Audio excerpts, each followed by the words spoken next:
जय श्री कृष्णा दोस्तों। आज हमारा गीता अध्ययन का 13वां दिन है।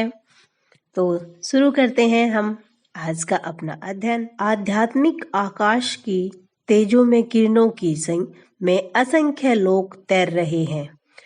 जो ये आध्यात्मिक आकाश है उसकी किरणों में न जाने कितने लोग तैर रहे हैं। यह ब्रह्म ज्योति परम धाम कृष्ण लोक से उद्भूत होती है और आनंद में तथा चिन्ह में लोग जो भौतिक नहीं है इसी ज्योति में तैरते रहते हैं। भगवान कहते हैं जो इस आध्यात्मिक आकाश तक पहुंच जाता है उसे इस भौतिक आकाश में लौटने की आवश्यकता नहीं रह जाती। भौतिक आकाश में यदि हम सर्वोच्च लोक को भी प्राप्त कर लें, चंद्रलोक का तो कहना ही क्या है, तो वहां भी वही जीवन की परिस्थितियां जन्म मृत्यु व्याधि और जरा होंगी। भौतिक ब्रह्मांड का कोई भी लोक संसार के इन 4 नियमों से नहीं है। सारे जीव एक लोक से दूसरे लोक में विचरण करते हैं, किंतु ऐसा नहीं है कि हम यांत्रिक व्यवस्था करके इस लोक में जिस लोक में जाना चाहें वहां चले जाएं। यदि हम किसी अन्य लोक में जाना चाहते हैं तो उसकी विधि होती है, इसका भी उल्लेख हुआ है।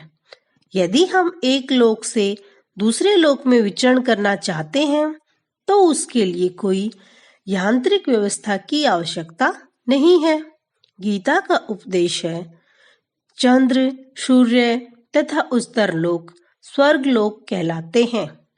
लोकों की 3 विभिन्न स्थितियां हैं, उच्चतर मध्य तथा निम्नतर लोक। पृथ्वी मध्य लोक में आती है।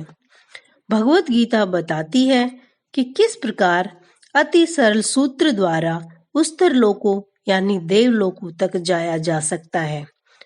मनुष्य को केवल उस लोक के विशेष देवता की पूजा करने की आवश्यकता है और इस तरह चंद्रमा सूर्य तथा अन्य किसी भी उच्चतर लोक को जाया जा सकता है।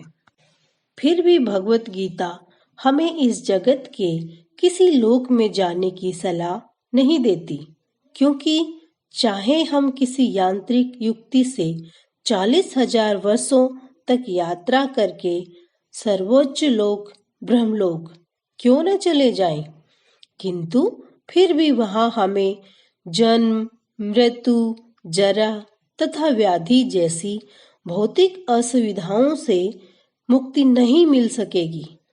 लेकिन जो परम लोक कृष्ण लोक या आध्यात्मिक आकाश के किसी भी अन्य लोक में पहुंचना चाहता है उसे वहां ये असुविधाएं नहीं होंगी। आध्यात्मिक आकाश में जितने भी लोक हैं उनमें गोलोक वृंदावन नामक लोक सर्वश्रेष्ठ है, जो भगवान श्री कृष्ण का आदि धाम है। यह सारी जानकारी भगवत गीता में दी हुई है और इसमें उपदेश दिया गया है कि किस प्रकार हम इस भौतिक जगत को छोड़कर आध्यात्मिक आकाश में वास्तविक आनंद में जीवन बिता सकते हैं। भगवत गीता के 15वें अध्याय में भौतिक जगत का जीता जागता चित्रण हुआ है। राधे राधे।